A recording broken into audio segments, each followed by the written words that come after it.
एक रानी द्वारा शासित राज्य में ज़ेल्डा नाम की एक आलसी लड़की रहती थी। ज़ेल्डा की माँ गरीब बेकर थी।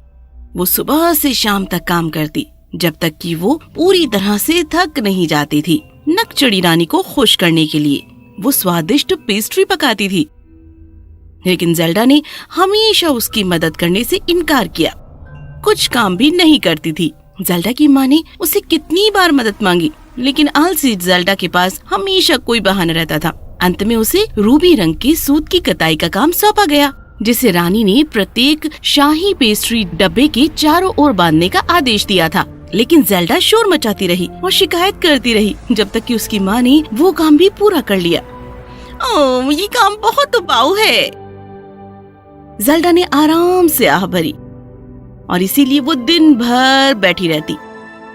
फिर एक सुबह रानी ने राजकुमार के साथ पिकनिक मनाने के लिए 5 मंजिल प्रून केक ऑर्डर किया और इस असंभव कार्य को पूरा करने की कोशिश में सभी बेकर लग गए। रानी के बुरे स्वभाव और उसकी काल कोठरी से डरते थे। जैसे ही बाहर शाही कदमों की आवाज सुनाई दी, सभी काम करने वाले केक को तैयार करके उसे डब्बे में रखने के लिए दौड़ पड़े। उसके चारों ओर बांधने के लिए शाही धागा नहीं था। जल्दी ज़ेल्डा, हमें थोड़ा और सूत चाहिए बेटा। उस अनुरोध पर ज़ेल्डा ने कानों को चीरने वाली आवाज दी और जिससे सभी लोग झकझोर कर रह गए, जिसमें रानी और उसका मंदबुद्धि पुत्र भी शामिल था। और उसी क्षण वो अंदर आए। यहाँ क्या हो रहा है?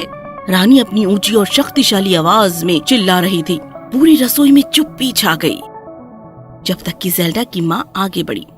इस डर से कि ज़ेल्डा को कहीं दंडित न किया जाए, उसकी माँ ने झूठ बोला। मेरी बेटी बहुत मेहनती है, मैं उससे कताई बंद करने के लिए नहीं कह सकती। हम दिन रात बस काम करते हैं, जल्दी ही हम बाहर भी चले जाएंगे। रानी की आंखें चमक उठी और वो मुस्कुरा दी। मैं मेहनत करने वालों से प्यार करती हूँ। मुझे तुम्हारी बेटी दे दो और वो जहाँ चाहे घूम सकती है। इस विचार से हर कोई रोमांचित था। रानी अपने बेकार बेटे से शादी करने के लिए मेहनती दुल्हन की तलाश में थी और ज़ेल्डा को नौकरी मिलते ही ज़ेल्डा की माँ बहुत खुश हो गई और ज़ेल्डा ने सोचा वो काल्पनिक जीवन जिएगी। रानी ज़ेल्डा को एक मीनार पर ले गई, जहाँ इंद्रधनुष के हर रंग थे। फर्श से छत तक 3 कमरे भरे हुए थे। इन सब को काटो और जब तुम्हारा काम हो जाएगा तो मेरे बेटे से शादी कर सकती हो। इधर उधर देखकर वो हंसी। रानी मुझसे काम की उम्मीद नहीं कर सकती। मैं एक राजकुमारी बनने जा रही हूँ। और वो 3 दिन तक बैठी रही, अपने शाही जीवन के सपने देखती रही। तीसरे दिन रानी लौट कर आई और वो सभी चिंदियों को देखकर चौंक गई। किसी ने भी आज तक उसकी आज्ञा की अवहेलना नहीं की थी। इसका क्या मतलब है? वो फुंकार रही थी और उसका चेहरा गुस्से से लाल था। मुझे घर की बहुत याद आ रही है। काफी देर से मैं रो रही हूँ। काम करने के लिए मुझे समय ही नहीं मिला। बस आशा करूंगी कि तुम अपना काम शुरू कर दो, बल्कि समाप्त कर दो। एकदम की आवाज से चाबी के घूमने की आवाज के साथ दरवाजा बंद हो गया। अब ज़ेल्डा घबराने लगी। ज़ेल्डा ये देखने के लिए खिड़की की ओर भागी कि क्या वो बच सकती है। बाहर ज़ेल्डा ने 3 परियों को अपनी ओर उड़ते हुए देखा। एक का पैर बड़ा चपटा था, दूसरे की जीभ उसके मुंह से बाहर निकली हुई थी और तीसरे का अंगूठा बहुत बड़ा था। वो तीनों खिड़की के सामने आकर रुक गए। क्या समस्या है? ज़ेल्डा ने परियों को अपनी कहानी सुनाई। रोना बंद करो, हमें आपके लिए वो सब फ्लैग्स स्पिन करने में खुशी होगी, लेकिन एक सौदा है। हमें शाही प्रोग्राम से प्यार है। आपको हमें अपनी शादी में आमंत्रित करने का वादा करना होगा, अपने भाई बहन के रूप में पेश करना होगा। क्यों नहीं, लेकिन कुछ भी करो, बस जल्दी से करो। रानी जल्दी ही वापस आ जाएगी। परियों ने खुद को बेला, बनीता और बॉब के रूप में पेश किया और उन्होंने अपना काम शुरू करने के लिए सीधे खिड़की से उड़ान भरी। बेला ने चरखा चलाने के लिए अपने पैरों का इस्तेमाल किया। बनीता ने अपनी जीभ का इस्तेमाल फाइबर को गीला करने के लिए किया। बॉब ने अपने अंगूठे के चारों ओर बारीक काते हुए धागे को अच्छी तरह जमाया और हर बार जब वो इसे मेज पर मारता तो सूत एक पूरे आकार में जमीन पर गिर जाता। परियों ने घूम घूम कर काम किया और ज़ेल्डा ने गहरी नींद ली। जब अगले दिन रानी आई तो ज़ेल्डा ने तीनों परियों को जल्दी से छुपा दिया और फिर बड़ी तेजी के साथ उसने बारीक गाते हुए अपने काम को एक के बाद एक प्रस्तुत किया। ज़ेल्डा के काम से गुस्से में आई रानी काफी खुश हो गई थी। सूद से खाली हुआ, परियां दूसरे और फिर तीसरी की तरफ चली गई और एक दिन के भीतर तीनों कमरे लगभग धागों से भर गए। इसीलिए और फिर बड़ी मेहनत के साथ सारा काम समाप्त हुआ और उन्होंने उसे अलविदा कहा। जब ज़ेल्डा ने आखिर में रानी और राजकुमार को तीनों कमरे दिखाए जो कि धागों के बड़े ढेर से बंधे हुए थे, तो वो चकित रह गए। क्या शानदार काम करती हो, क्या सुंदर लड़की है।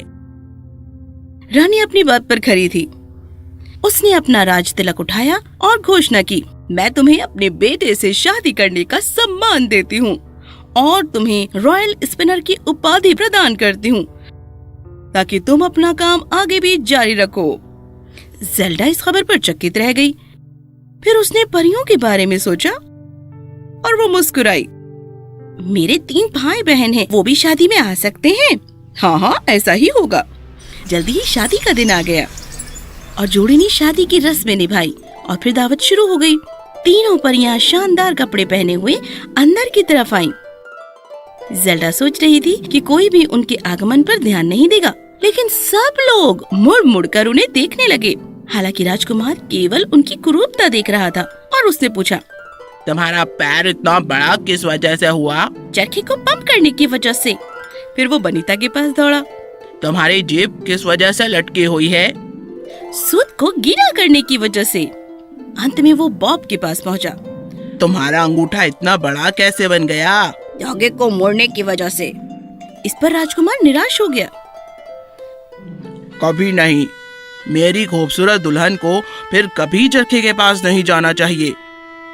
बहुत अच्छा, लेकिन वो काम करना पसंद करती है और अब से वो एक रॉयल बेकर होगी। और फिर जैसे ही उसने रानी का अगला आदेश सुना, वो फिर से अपने घर वापस आ गई। कहानी समाप्त हुई। बहुत समय पहले की बात है। मॉन्ट्रियल झील के पास एक मछुआरा अपनी 2 बेटियों मैंगीता और लरीना के साथ रहता था। मैंगीता बड़ी बेटी थी और सभी के प्रति वो बहुत दयालु और प्यारी थी, लेकिन लरीना बहुत असभ्य थी। मैंगीता ने सारा काम किया, जबकि लरीता ने कभी अपनी बहन की मदद नहीं की और अपने पिता की परवाह भी नहीं की। वो झील के पास बैठी थी और अपना प्रतिबिंब देख रही थी और सोच रही थी, क्या मैं शहर की सबसे खूबसूरत लड़की नहीं हूँ? एक दिन मछुआरा बहुत बीमार पड़ गया और उसकी मृत्यु हो गई। मैंगीता अकेली रह गई थी। वो रोती रही और घंटों रोती रही और जल्दी ही उसे पता चल गया कि अब उसके परिवार की जिम्मेदारी सिर्फ और सिर्फ उसके कांधों पर है। बहन, मैं यहाँ तुमसे कुछ जरूरी बातें करने आई हूँ। ओहो, चली जाओ। क्या तुम देख नहीं सकती मैं व्यस्त हूँ? अच्छा, मैं तुम्हारा ज्यादा समय नहीं लूंगी। ओहो, क्या है? अच्छा, क्योंकि अब पिताजी हमारे साथ नहीं रहे, इसीलिए हमारे पास पैसे कमाने के लिए कोई नहीं है। इसीलिए अब मैं हर दिन बाजार जाकर मछलियाँ बेचूंगी। मुझे पता नहीं ये ठीक होगा क्या, लेकिन मैं पूरी कोशिश करूंगी। अच्छा, जो भी है, तुम मेरे प्रति इतनी निर्दयी मत बनो। तुम्हें पता है ना, मैं तुमसे प्यार करती हूँ। मुझे तुम्हारे प्यार की जरूरत नहीं है। मेरा जन्म गलत परिवार में हुआ है। मेरा राजकुमार आएगा और तुम देख लेना। मंगीता ने फिर एक ठंडी आह भरी। मैं तुम्हारी खुशियों की कामना करती हूँ बहन। दिन बीतते गए और मंगीता ने अपनी और अपनी बहन की गुजारा करने के लिए बहुत मेहनत की। एक दिन जब कुछ सिक्के लेकर वो घर आई तो उसे बहुत दुख हुआ। लरीना, मुझे माफ कर दो, लेकिन मैं जो भी कमाती हूँ वो हमारे लिए पूरा नहीं होता। क्या कल तुम मछली बेचने में मेरी मदद करोगी? क्या? मैं तुमसे मदद के लिए पूछ रही हूँ। तुम अपने दिमाग से बाहर हो गई हो शायद। मैं भविष्य की रानी हूँ। बिल्कुल नहीं। लेकिन बस मैं झील के पास जा रही हूँ। मंगीता बहुत दुखी हुई। वो बैठ गई और फिर रोने लगी। लरीना ने जैसे ही घर से बाहर पैर निकाला, घर के बाहर एक बूढ़ी औरत बैठी थी। अब तुम्हें क्या चाहिए बुढ़िया? ओ प्यारी बच्ची, मैं भूखी और बहुत प्यासी हूँ और बहुत दूर से आई हूँ। क्या तुम थोड़ी दया दिखाओगी मुझ पर और थोड़ा सा खाना दोगी और पीने के लिए थोड़ा पानी? क्या मैं तुम्हें नौकर नजर आती? चलो हटो मेरे रास्ते से। लरीना ने बूढ़ी औरत को धक्का दिया और वो अपने रास्ते चली गई। बूढ़ी औरत के रोने की आवाज सुनकर मंगीता फौरन ही अपने घर से बाहर आई और वो देखकर डर गई कि बूढ़ी औरत जमीन पर गिरी हुई थी। अरे मुझे माफ कर दीजिए। मंगीता ने बूढ़ी औरत की मदद की और उसे घर के अंदर ले आई और बूढ़ी औरत ने बताया कि कैसे उसे लरीना ने धक्का दिया। मंगीता चौंक गई। ओह, मुझे माफ कर दो दादी माँ, मेरी बहन कभी कभी निर्दयी हो जाती है। ओह ठीक है, तुम दयालु लग रही हो। अगर मुझे तुम खाने को थोड़ा सा खाना और पानी दे दोगी तो मैं अपने रास्ते जाऊंगी। मंगीता ने सिर हिलाया और अपनी आखिरी रोटी ले आई। उसने उसे एक गिलास पानी भी दिया। बुढ़िया ने प्रसन्न होकर रोटी खाई और पानी पिया। ओह धन्यवाद मेरी बच्ची, तुम एक दयालु लड़की हो।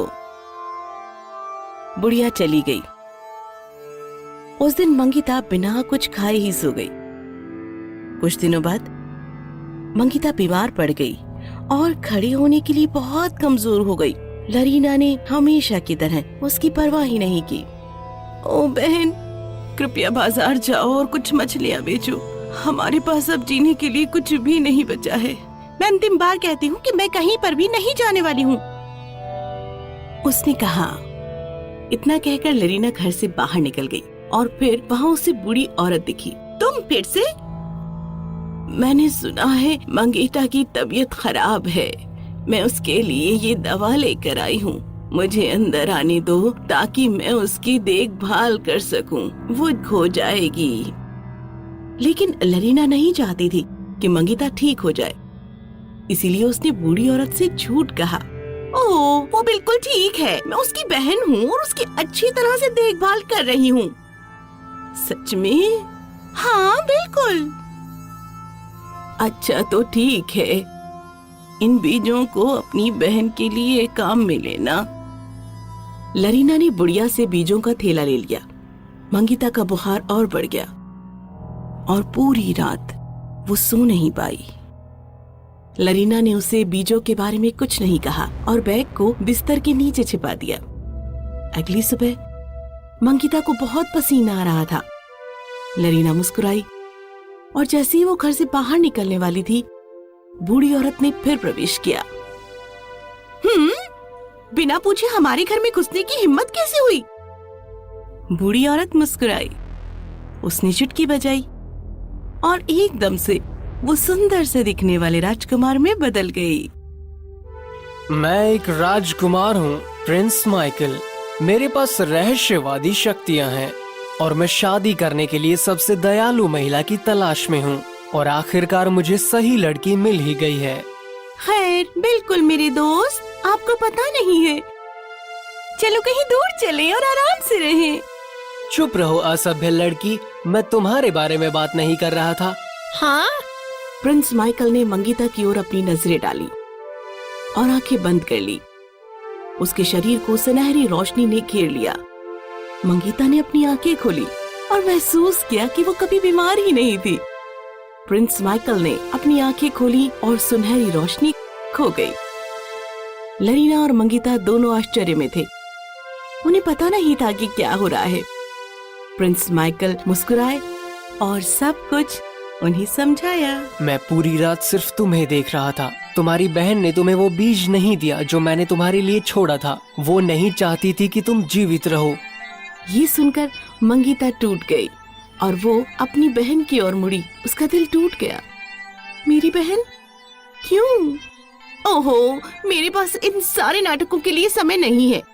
अपने इस बूढ़े से राजकुमार के साथ तुम यहाँ से चली जाओ। जाओ? मंगिता के चेहरे से आंसू छलक पड़े, लेकिन राजकुमार उससे बात करने के लिए आगे आया।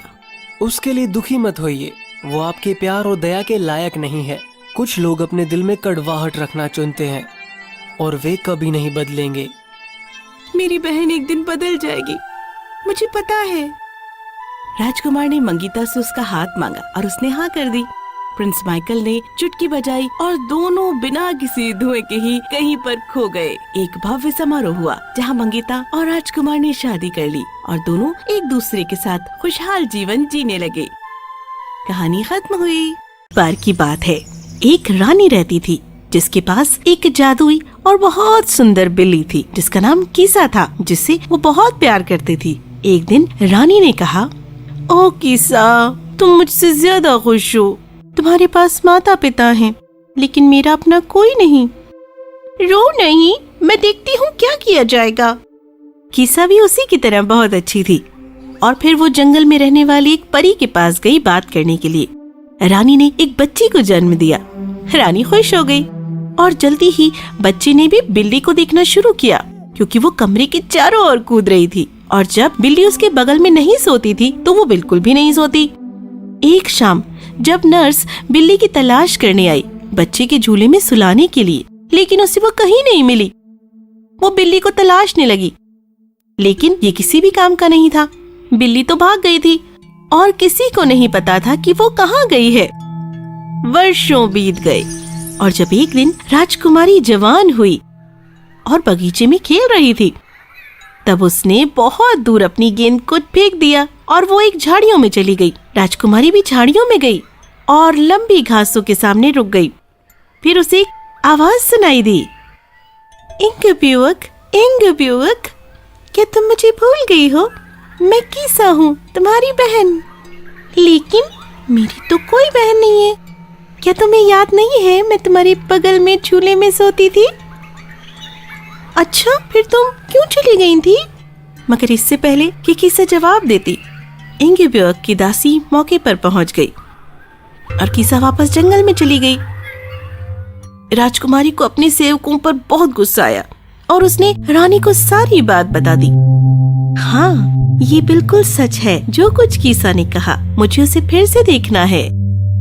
अगली सुबह बहुत गर्मी थी और राजकुमारी ने कहा कि उसे जंगल में जाना है। वहाँ लंबे पेड़ों के कारण बहुत ठंड रहती है। हमेशा की तरह उसके सेवक भी उसके साथ गए और धारा के किनारे बैठे बैठे उसके सेवक सो गए। राजकुमारी ने देखा और वो कुछ परियों और छोटे भूरे रंग के कल्पित बोनों को देखने की उम्मीद में चलती रही, लेकिन इसके बजाय वहाँ एक भयानक दैत्य से उसकी मुलाकात हुई। मुझे एक नौकर की तलाश थी और तुम मिल गए। अगर तुम मरना नहीं चाहते तो आओ, मेरे पीछे आओ। राजकुमारी को बहुत डर लग रहा था, लेकिन दैत्य की बात ना मानने का कोई फायदा भी नहीं था। वो चुपचाप पीछे चलती गई। वो बहुत दूर चलते गए और इंगब्यूक बहुत थक गई और अंत में वो रोने लगी। फिर दैत्य ने मुड़कर कहा, मुझे बुरा शोर करने वाले नौकर पसंद नहीं। अगर तुम रोना चाहती हो तो मैं तुम्हें रोने के लिए कुछ दूंगा। उसने अपनी बेल्ट से अपनी कुल्हाड़ी खींचकर निकाली और राजकुमारी के पैरों की कीमती पायल काट दी, जो पूरी तरह से सोने से बनी थी और उस पर कीमती पत्थर सजे हुए थे। उसने अपनी जेब में रख लिया और फिर उसे अकेला छोड़कर चला गया। बेचारी इंगब्यूक घास पर बैठी रही। सूरज आकाश में ऊंचा था। तभी उसने पहियों की आवाज सुनी, कृपया मेरी मदद करें, मैं आ रही हूँ। और एक क्षण में कीसा द्वारा चलाए जा रहे पेड़ों के माध्यम से एक गाड़ी ने अपना रास्ता बना लिया और उसने उसकी पूंछ को चाबुक के रूप में इस्तेमाल किया। कीसा ने इंगब्यूक को वहाँ बैठे हुए देखा। वो नीचे कूद गई और इंगब्यूक को वापस अपनी छोटी सी झोपड़ी में ले गई। इंगब्यूक उसने भूखों की तरह दूध पिया और फिर तकिए पर सो गई। अब तुम सो जाओ, मैं थोड़ी देर में वापस आऊंगी। फिर कीसा गाड़ी पर चढ़ी और सीधे दैत्य की गुफा में चली गई। अपनी गाड़ी को कुछ पेड़ों के पीछे छोड़कर धीरे से दरवाजा खोलने गई। जब दैत्य रात का खाना खा रहा था। उसने सुना किसके बारे में बड़बड़ा रहा था। वह मूर्ख राजकुमारी अब समझ जाएगी यह कारण क्यों नहीं रोते। और यहाँ जब वो इंगिब्योक को उसके बुरे व्यवहार के लिए तरह तरह के नामों से पुकारने में व्यस्त था, उसने इस ओर ध्यान ही नहीं दिया कि किस्सा ने उसके बड़े सूप के कटोरे में पूरे नमक की थैली को खाली कर दिया और फिर एक बड़ा घूंट दैत्य ने पिया। ओहो, ये क्या है? ये इतना खारा कैसे हो गया? पानी नहीं मिला तो मैं मर जाऊंगा। और वो भागकर गुफा से बाहर नदी की ओर निकल गया। तब किसा ने झोपड़ी में प्रवेश किया और इंगिब्योक की पायल को ढूंढ निकाला और उसने अपनी गाड़ी में उसे डालकर वापस चली गई। इंगिब्योक उसे देखकर बहुत खुश हुई। राजकुमारी की कीमती पायल किसा पकड़े हुए अंदर आई।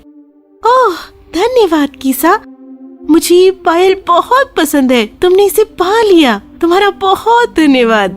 कल मैं तुम्हें फिर से तुम्हारे घर पहुंचा दूंगी। तब उसने यही किया और जब किसा ने गाड़ी को राजभवन के दरवाजे तक पहुंचा दिया, राजा और रानी अपनी खोई हुई बेटी को देखकर खुश हुए। तब उन्होंने किसा से उसका उपहार मांगा। हम इसके बारे में बाद में बात करेंगे। उसने अपना सर्वश्रेष्ठ धनुष बनाया और वापस मुड़ गई। किसा के चले जाने के बाद राजकुमारी बहुत दुखी हुई। वो न खाती थी और न ही पीती थी। इस तरह तो हमारी बेटी मर जाएगी। क्या ऐसा कुछ है जिसे हमने आजमाया नहीं है? रानी, शादी के अलावा कुछ नहीं। हमें शादी के लिए बात करनी चाहिए, शायद वो खुश हो जाए। हम उसके लिए एक बिल्ली क्यों नहीं ले लेते हैं? नहीं, बस शादी, समझो। और जल्द ही राजा ने पड़ोसी राज्यों के सभी राजकुमारों को आमंत्रित किया और राजकुमारी को उनमें से एक पति चुनने के लिए कहा। अंत में एक युवा राजकुमार को चुना गया। राजा और रानी बहुत प्रसन्न थे और उन्होंने आदेश दिया कि एक शानदार दावत की तैयारी की जाए। जब शादी पूरी हुई तो किसा अचानक से दिखाई दी। अब मैं अपनी इनाम देने के लिए आई हूँ। मुझे इस रात के लिए राजकुमारी के बिस्तर के पास सोने दीजिए। यही बात है ना? हाँ, ये बहुत है। और जब सुबह हुई तो ये कोई बिल्ली नहीं थी जो राजकुमारी के बिस्तर में लेटी थी, बल्कि एक और खूबसूरत राजकुमारी थी। मैं एक द्वेषपूर्ण परी के श्राप में थी।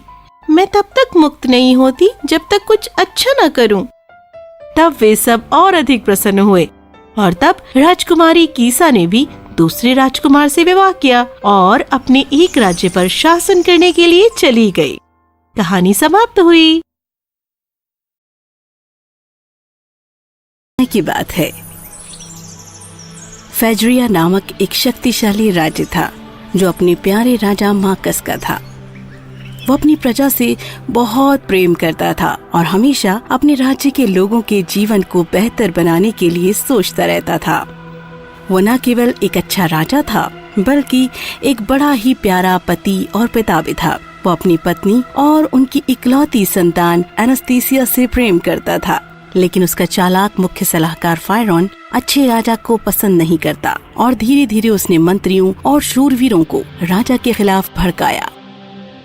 और फिर एक दिन उसने राजा और रानी को पकड़ लिया और आदेश दिया कि उन्हें यहाँ से ले जाया जाए और उन्हें जेल में बंद कर दिया। तुम विश्वासघाती गद्दार! मैं नया शासक हूँ, महान राजा फिरौन। एनास्थीसिया, भागो! राजकुमारी को पकड़ लो। पहरेदार राजकुमारी के पीछे दौड़े। उस समय वो केवल 5 वर्ष की थी, लेकिन आश्चर्य, राजकुमारी एकदम गायब हो गई हवा के झोंकों में। वो फायरॉन के पास वापस लौट आए, डरते हुए अपने एक राजा के पास। उन्होंने सोचा कि वो उससे झूठ बोलेंगे लड़की के बारे में। महाराज, जब राजकुमारी नदी पार करने की कोशिश कर रही थी तब वो पानी में डूब गईं। अच्छा, मार्कुसिस का इकलौता वारिस अब चला गया। एक राज्य अब मेरा है। केवल मेरा। और फिर कई सालों तक दुष्ट राजा फायरॉन राजा बना रहा। राज्य की प्रजा दुखी थी। वो दुखी थे उन बेकार के करों को जो उन पर थोप दिए गए थे। लेकिन राज्य के बाहरी किनारों में राजकुमारी एनास्थीसिया मजबूत हो गई। बदला लेने के लिए वो अपनी शिक्षक से कराटे सीख रही थी। महान, आपका प्रशिक्षण पूरा हुआ। अब आप फ्रूगिया जाने के लिए तैयार हैं। धन्यवाद गुरुजी। फ्रीगिया के बाजार में एक सिपाही एक छोटी बच्ची को परेशान कर रहा था। इससे पहले कि वो देखता क्या हो रहा है, उसके चेहरे पर एक जोरदार मुक्का पड़ा और फिर वो लड़की वहाँ से भाग गई। ये राजकुमारी एनास्टेसिया थी। जैसे ही वो जाने के लिए मुड़ी, छोटी लड़की ने कहा, वाह, वो अद्भुत है, आप एक सुपर हीरो हैं। और इसके साथ ही एनास्टेसिया रात में गायब हो गई। लेकिन छोटी लड़की ने कई और लोगों को इस नायक के बारे में बताया जो दुष्ट राजा को चुनौती देने के लिए बहुत साहसी है। जब भी वो कर सकती थी, उसने दुष्ट राजा के सैनिकों पर हमला करना जारी रखा और राज्य के लोगों ने सोचा कि आखिरकार उनके पास एक बचाने वाला आ गया। सुपर एशिया राजा के कानों तक भी खबर पहुंचने में देर नहीं लगी। ये सुपर एशिया कौन है और ये क्या चाहता है? सर, सुपर एशिया एक लड़की है। तुम्हारा मतलब है कि मेरे राज्य में एक लड़की ने कहर ढाया है? जब फायरॉन अपने सलाहकार से बात कर रहा था, तब राज्य स्वास्थ्य मंत्री श्रीमान हेनरी सोच रहे थे। अगर मंत्री रंग हमें बता सकें कि वो कब और कहां हमला करती हैं, तो उसे पकड़ने की रणनीति बनाने में बहुत मदद मिलेगी। मैं सहमत हूँ। वो सूर्यास्त के बाद ही बाहर निकलती है। पिछले कुछ हफ्तों में हमारे बहुत से सैनिकों पर हमला किया गया है। ऐसा लगता है कि वो किसी पर भी हमला करेगी जो आपके प्रशासन का हिस्सा है। महामहिम। उस रात जब हेनरी अपने घर लौट रहा था, तो उसने अपने पीछे कदमों की आहट सुनी। उसने तुरंत पलटकर राजकुमारी एनास्टेसिया को देखा। उसने तुरंत उसका हाथ पकड़ लिया और उसकी आंखों में देखा और मुस्कुराया। राजकुमारी एनास्टेसिया, आप कौन हैं और आप मेरा नाम कैसे जानते हैं? उर्स मेजर, आपकी आंखों के नीचे आपके जन्म के निशान सितारों के आकार में हैं। एनास्टेसिया ने अपनी भवें चढ़ाई और उसी पल वो हवा की तरह उड़ी और उसने उस पर हमला कर दिया और वो जमीन पर गिर गया। मेरे भाई ने तुम्हें अच्छा सिखाया है।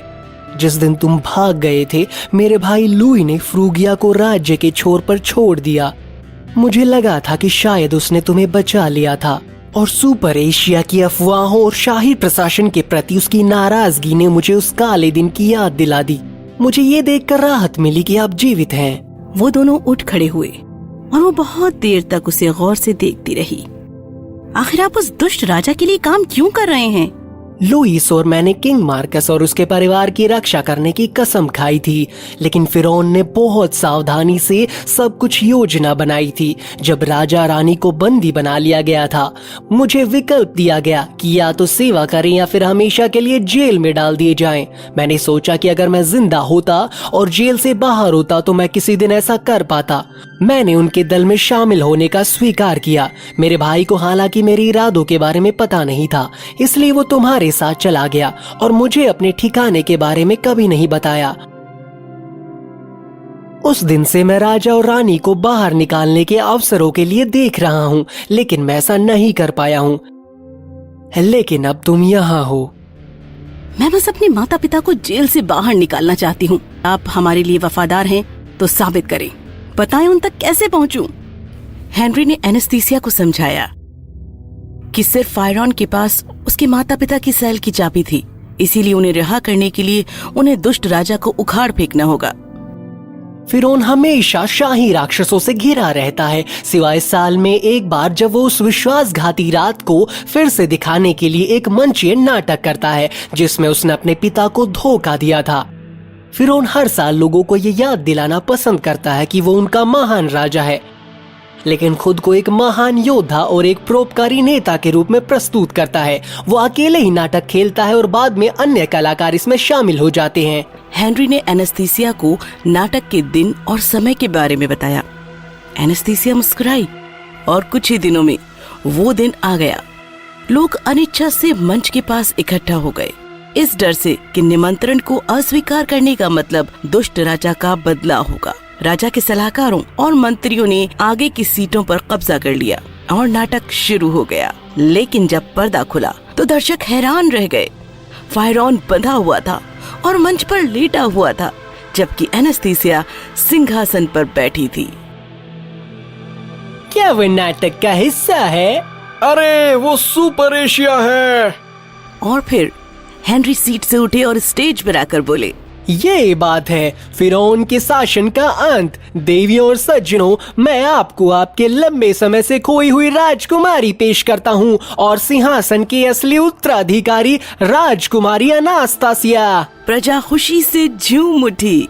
विराम, आपको लगता है कि आप हमारे राजा को पकड़ लेंगे और हम चुपचाप बैठेंगे? गार्ड, जाकर उसे पकड़ लो। चलो सामना करो, मैं अभी तुम्हें एक अच्छा सबक सिखाती हूँ। और जब यहाँ मंच पर नाच गाना चल रहा था, तभी मेरे माता पिता को जेल से मुक्ति मिल गई और अब तुम्हें सच्चे राजा के क्रोध का सामना करना होगा। हैं? क्या? गिरा दो अपने हथियार और उन्हें दूर करो। असहाय सैनिकों और मंत्रियों ने ठीक वैसा ही किया। एनेस्थीसिया ने सीटी बजाई। तुमने मुझे धोखा दिया। क्या ये बताना होगा आपने राज्य कैसे संभाला? मुझे पीछे जाना चाहिए था। मेरी गलती ये सोचना थी कि छोटी लड़की मेरा कोई नुकसान नहीं कर सकती। हाँ, वो तुम्हारी सबसे बड़ी भूल थी।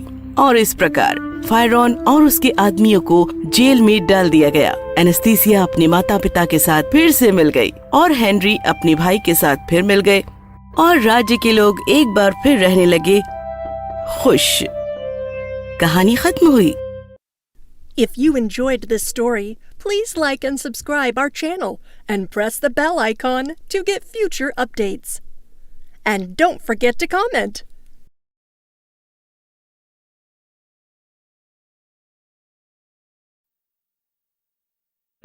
चमकती राजकुमारी। बहुत समय पहले एक राजा रहता था जो एक बुरे जादू के कारण बहुत बीमार पड़ गया था। सिर्फ एक ही चीज थी जो उसे बचा सकती थी और वो चीज थी खरगोश के बिल की मिट्टी, और वो भी कम से कम 10 साल पुरानी। इसे खोजना बहुत मुश्किल काम था, लेकिन उसे खोजा जाना था। मैं इसे खोजने के लिए दुनिया के अंत तक जाऊंगा।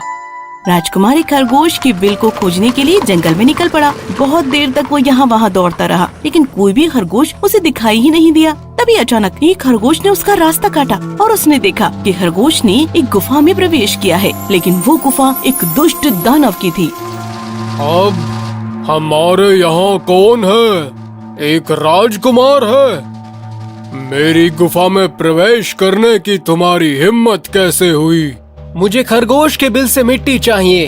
कृपया मुझे वो लेने दें। मेरे पिता का जीवन इस पर निर्भर करता है। क्या मैं मूर्ख हूँ जो तुम्हें जाने दूं? तुम कहीं नहीं जा रहे हो। दानव ने राजकुमार को पिंजरे में डाल दिया। मुझे जाने दो, मुझे जाने दो कृपया। 2 दिन तक राजकुमार पिंजरे में रहा। उसने बाहर निकलने की बहुत कोशिश की, लेकिन वो नहीं निकल पाया। वो अपने प्यारे पिता की चिंता में डूबा था। दूसरी रात अचानक पिंजरा खुल गया। राजकुमार एक अजीब सी रोशनी में था और उसने एक लड़की को देखा जो शायद पूरी दुनिया में सबसे चमकदार थी। मैं वो खरगोश हूँ जिसका पीछा किया था। दैत्य ने मुझे ऐसा कर दिया था कि मैं दिन में खरगोश बन जाती हूँ और रात में राजकुमारी। मैं अपनी असली रूप को फिर से प्राप्त कर लेती हूँ। दैत्य बाहर है, उसके वापस आने से पहले भाग जाओ और अपने पिता के लिए खरगोश के बिल की मिट्टी ले जाओ। अभी जाओ। धीमी आवाज में फिर से बताओ। वो जायंट अभी भी बाहर है। तुम चाहती हो मैं भाग जाऊँ? हाँ, इससे पहले कि वो आ जाए? बिल्कुल। मैं तुम्हारी कुछ मिट्टी ले जाऊँ? अभी के लिए इतना जानना बहुत है। तुम 10 साल की हो? हाँ। खरगोश के रूप में 10 साल? हाँ। ठीक है, धन्यवाद। दीजिए। लो। कितना? थोड़ा सा और हाँ, मुझे बताओ मैं तुम्हारी कैसे सहायता कर सकता हूँ? क्या तुम्हें खरगोश ही रहना है? नहीं, मैं ठीक हूँ। हाँ बिल्कुल, मुझे मदद चाहिए होगी। ठीक है, मैं क्या कर सकता हूँ? अभी के लिए ये सब छोड़ो। जब तुम्हारे पिता सही हो जाएं और तुम बाहर आओ तो मेरे लिए भी कोई तरीका निकाल लेना। अभी जाओ।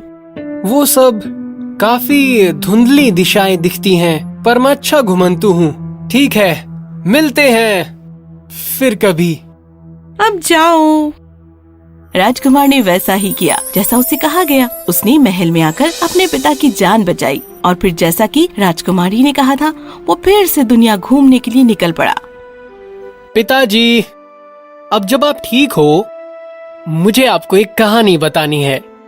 वो मिट्टी याद है जो आपको खिलाई थी आपके ठीक होने से पहले? वो मुझे एक खरगोश नहीं, बल्कि वो खरगोश एक राजकुमारी था। उसे श्राप मिला था कि वो दिन के समय में खरगोश बन जाएगी और मुझे आपको छोड़कर जाना होगा। बिना किसी निर्धारित निश्चय के मुझे घूमना है और जब तक वो मिलती नहीं, और बस यहीं पर मैं उसे ढूंढ लूंगा। मुझे उम्मीद है आप बिल्कुल ठीक हो। कुछ मिट्टी फ्रिज में रखी है। बेटे, मैं समझता हूँ, फिर भी तुम्हारा धन्यवाद कि खरगोश ने मेरी जान बचाई। मैं आपको उसकी मदद करने के लिए अनुमति देता हूँ, जो आप करना चाहें। और मुझे लगता है कि मैं इसे करना चाहूंगा जैसे एक सामान्य युवा।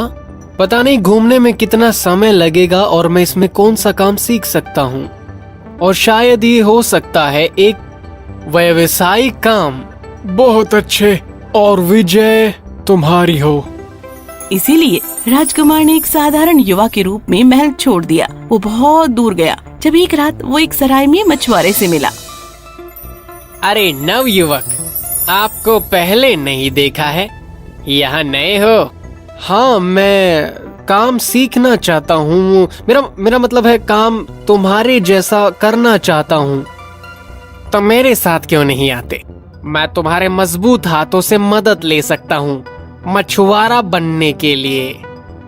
हाँ। तो राजकुमार मछुआरे के साथ गया और मछली पकड़ने का काम सीखा। कुछ दिनों के बाद जब काम खत्म हुआ तो मछुआरे ने कहा, ये जाल मुझे एक जादूगर ने दिया था, इससे कोई नहीं बच सका। आप इसे साथ ले जाएं।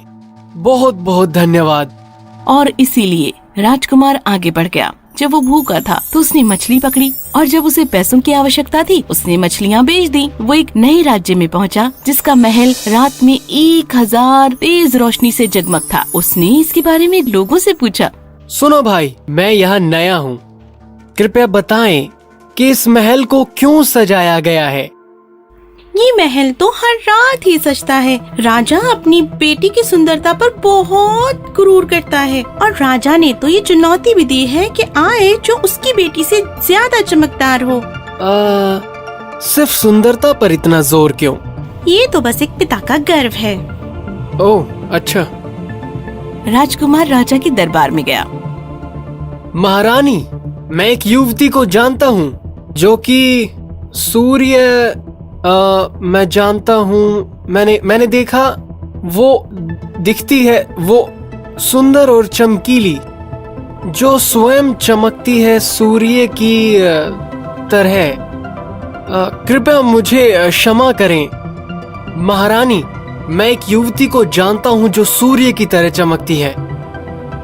मछुआरे, तुम उसे एक सप्ताह में यहाँ लेकर आओ। हाँ, बहुत अच्छे। तो राजकुमार वापस जंगल चला गया और दैत्य की गुफा में जाने का रास्ता खोजा। वो गुफा में घुस गया। उन दोनों का बहुत झगड़ा हुआ और उसने दैत्य को अपने जाल में कैद कर लिया, और ऐसे दैत्य कैद हो गया। राजकुमार ने राजकुमारी को छुड़ाया और दोनों गुफा से बाहर आ गए। राजकुमार ने राजकुमारी को राजा और उसकी बेटी के बारे में सब कुछ बताया। हमने तुम्हें बचा लिया है, अब हमें दूसरी राजकुमारी की मदद करनी होगी। वो अपने पिता के सुंदर वाले नजरिए से परेशान आ चुकी है। तुम्हें उस सजे हुए महल को भी देखना चाहिए। क्या कहते हो? ठीक है, मैं समझ गई। सुनने में तो अच्छा है। चलो करते हैं, आगे बढ़ो।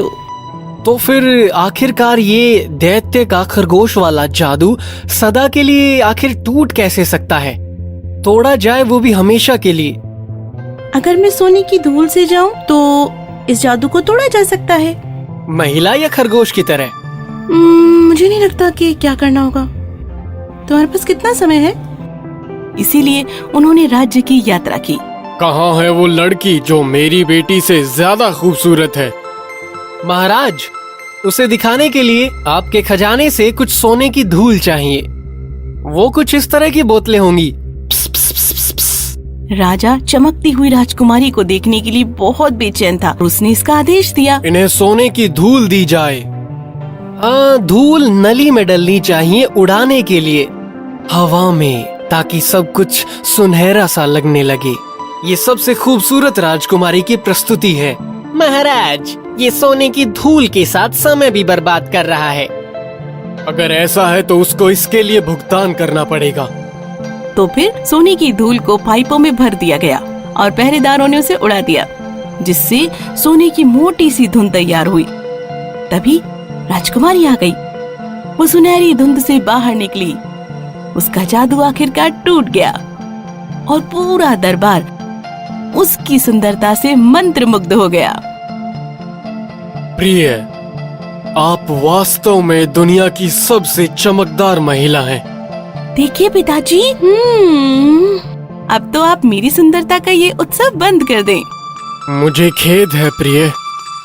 राजकुमार ने राजा को सारी बातें बताई। राजा ने राजकुमार के राज्य में वापस जाने की व्यवस्था की, जहाँ उनका विवाह हुआ और वो हमेशा के लिए खुशी खुशी रहने लगे। दैत्य ने उन्हें फिर कभी परेशान नहीं किया, लेकिन वो सावधान थे कि वो कभी भी उसकी गुफा के पास न जाएं। कहानी समाप्त हुई। If you enjoyed this story, please like and subscribe our channel and press the bell icon to get future updates. And don't forget to comment. पहले कैमलॉट नामक स्थान पर महान राजा ऑर्थर क्रिसमस की संध्या मना रहे थे। कोलमेज के शूरवीरों ने राजा के समारोह का आनंद लिया। इन शूरवीरों में सबसे छोटा ऑर्थर का भतीजा ग्वेन था। उत्सव में हर कोई सभ्य था और एक बढ़िया निमंत्रण की तलाश में था। राजा ने अपना प्याला उठाया, लेकिन इससे पहले कि वो कुछ बोल पाता, समारोह स्थल के दरवाजे खुल गए और एक अनजाना आदमी अपनी घोड़े पर सवार होकर स्थल में प्रवेश करता है। सभी शूरवीर चकित होकर उसे घूरना शुरू करते हैं, क्योंकि वो बहुत अजीब था, जिसे उन्होंने कभी नहीं देखा था। यह आदमी बहुत लंबा था। एक हाथ में उसने एक पवित्र हरी शाख और दूसरे में एक विशाल नुकीला कुल्हाड़ा ले रखा था। सभी शूरवीर अवाक रह गए। मैं इस समारोह में आनंद लेने नहीं, बल्कि आपके सामने प्रसिद्ध फेलोशिप के साहस को एक बार और हमेशा के लिए परखने और साबित करने आया हूँ। यदि आप युद्ध चाहते हैं तो मैं आपके निमंत्रण को स्वीकार करूंगा। नहीं राजा, मैं लड़ने के लिए नहीं बल्कि चुनौती देने आया हूँ। झटके के लिए झटका। मेरी चुनौती इस शक्तिशाली कुल्हाड़ी से मेरे सिर पर प्रहार करना है और फिर मैं उस पर प्रहार करूंगा। झटके के लिए झटका। आपके योद्धा को पहले छूट भी मिल सकती है। इतना कहकर उसने विशाल कुल्हाड़े को अपने सिर के ऊपर उठा लिया। सभी शूरवीर चुप थे। किसी ने उसकी चुनौती को स्वीकार करने की परवाह नहीं की। क्या ये वो राज दरबार है जिसके इतने बड़े दावे किए जाते हैं? क्या ये राजा के शूरवीर हैं, इतने साहसी? हरे शूरवीर ने हंसते हुए देखा। राजा ऑर्थर चिल्लाए, तुम देखोगे कि हम न तो बड़ी बातों से डरते हैं और न तुम्हारी कुल्हाड़ी की धार से। हरा शूरवीर अपनी घोड़े से उछला और कुल्हाड़ी ऑर्थर के हाथ में रख दी, लेकिन शूरवीरों ने राजा की रक्षा के लिए उसे अपनी ओर खींच लिया। वहीं सर ग्वेन खड़ा हुआ था। मुझे मौका दो भतीजे। ध्यान रखना कि आप अपनी सारी शक्ति पहली वार में लगा दो, ताकि वो फिर तुम पर वार न कर सके। हरा शूरवीर शातिर रूप से मुस्कुराया और ग्वेन की ओर मुड़ गया। आपका साहस मेरे लिए बढ़िया है। मुझे प्रतिद्वंदिता में खुशी होगी, लेकिन तुम पहले शपथ लो कि 12 महीने में एक दिन तुम मुझे ढूंढोगे, ताकि मैं वो लौटा सकूं जो मुझे तुमसे मिला है। ग्वेन ने अपना वचन दिया और शूरवीर ने अपनी गर्दन को उजागर करने के लिए अपने बालों को एक तरफ धकेल दिया। ग्वेन ने कुल्हाड़ी पकड़ी और एक तेज चमकती हुई कुल्हाड़ी उसकी त्वचा और हड्डियों को चीरती हुई निकल गई और शूरवीर का भारी सिर फर्श पर गिर गया। लेकिन शूरवीर अडिग खड़ा रहा। वो बिना हिले डुले अपना सिर उठाकर घोड़े पर चढ़ गया। सब चुपचाप खामोश खड़े हुए देखते रहे। मेरे पास तुम्हारी शपथ है 12 महीने और 1 दिन में मुझे खोजने में असफल ना होना, मैं मिलूंगा ग्रीन चैपल में। साल बहुत तेजी से बीत गया, लेकिन ग्वेन अपनी बात पर कायम था। सर्दियां आ गई थी। वो ग्रीन चैपल की तलाश में अपने घोड़े पर सवार हो गया था। उसने कई पहाड़ियों पर चढ़ाई की और कई नदियों को पार किया। वो लोगों से हरे शूरवीर के बारे में पूछता, लेकिन उसके बारे में किसी ने नहीं सुना था। अंत में क्रिसमस की पूर्व संध्या पर उसने खुद को एक बड़े महल के सामने पाया। महल के स्वामी ने ग्वेन का हार्दिक स्वागत किया। वो बहुत लंबा और मजबूत शूरवीर था। शाम की मेज पर राजा, सुंदर महिला और कई शूरवीर बैठे थे। 3 दिनों तक उन्होंने उत्सव का आनंद लिया। फिर वो विदा लेने के लिए अपने मेजबान के पास गया। उन्होंने बताया कि उन्हें अब अपनी मंजिल की तरफ जाना है। उन्हें ग्रीन चैपल नाम के स्थान को खोजना है। हालांकि उनके मेजबान ने उन्हें आश्वस्त किया कि वो पास ही है। ग्वेन ये सुनकर प्रसन्न हुए। उनकी यात्रा लगभग समाप्त थी। वो 3 दिन अपने मन से वहाँ रुकने को तैयार हो गए। उनके मेजबान ने अगले दिन शिकार पर जाने की योजना बनाई, लेकिन एक प्रस्ताव रखा। ग्वेन जिस भी जानवर का शिकार करेंगे वो उसे स्वयं रखेंगे और महल के स्वामी ग्वेन को अपने महल से एक उपहार देंगे जो ग्वेन को रखना होगा। ग्वेन इस बात से हैरान थे और उन्होंने कहा, मुझे आपके महल में उपहार की उम्मीद नहीं थी, तो नुकसान आपका होगा। और फिर एक बैठक में समझौता किया गया। अगले दिन मालिक शिकार के लिए जल्दी रवाना हुए, जबकि ग्वेन अपने कमरे में आराम कर रहे थे। दरवाजा खुला और महल की महिला ने प्रवेश किया। उसने उसे जाने के लिए कहा, लेकिन वो नहीं मानी, बल्कि इसके बजाय उसने उसके गालों पर 3 चुम्बन दिए, जैसे ग्वेन की माँ उसे एक बच्चे के रूप में देती थी। उस शाम को महल का स्वामी लौट आया और एक लोमड़ी की खाल लेकर आया। अपने वचन के अनुसार ग्वेन ने मालिक को उनके गाल पर 3 चुम्बन दिए। मालिक ने हंसते हुए कहा कि लोमड़ी की खाल महल की महिला के चुंबन के लिए एक बुरा इनाम थी। ग्वेन का दिल भारी था, क्योंकि अब समय महल छोड़ने का था और हरे शूरवीर की चुनौती का सामना करने का समय आ रहा था। उसने कपड़े पहने और अपने मेजबान को छोड़ दिया। वो अंधेरी तूफानी सुबह में निकल गया। महल के मालिक ने उसे रास्ता बताया। साथ में वो ऊबड़ खाबड़ चट्टानों और अंधेरी दलदलों से गुजरे। जैसे ही सूरज निकला, ग्वेन एक सड़क के पास रुक गया जो 2 बर्फ की पहाड़ियों से ढकी हुई थी और उसमें बीच में रास्ता था। मालिक ने सड़क की ओर इशारा किया और ग्वेन आगे बढ़ गए। पहाड़ियों की ये सड़क नुकीले किनारों से भरी थी। अंत में वो एक विशाल अंधेरी गुफा में आया। वो भीतर चला गया, लेकिन तुरंत ही उसके सामने कुल्हाड़ी लिए लंबा चौड़ा हरा शूरवीर खड़ा था। उसका सिर फिर से उसके कंधों पर मजबूती से जुड़ा हुआ था। स्वागत है, आपने यात्रा अच्छी तरह की। अब वचन पूरा करने के लिए तैयार हो जाओ। ग्वेन ने बहादुरी से अपना हेलमेट हटा दिया और उसके आगे झुक गया। अपनी गर्दन को शूरवीर की कुल्हाड़ी पर चढ़ा दिया। जैसे ही कुल्हाड़ी उठी, ग्वेन ने कुछ नहीं किया। वो हिला भी नहीं, लेकिन हरा शूरवीर रुक गया। आप हिचकिचाते हैं? क्या आप अपना वादा पूरा करने से डरते हैं? जब मेरा सर कट जाएगा तो वापस नहीं लगेगा आपके जैसे, लेकिन मैंने वचन दिया और मैं उससे नहीं हटूंगा। दूसरी बार शूरवीर ने अपनी भारी कुल्हाड़ी को हवा में ऊपर उठा दिया।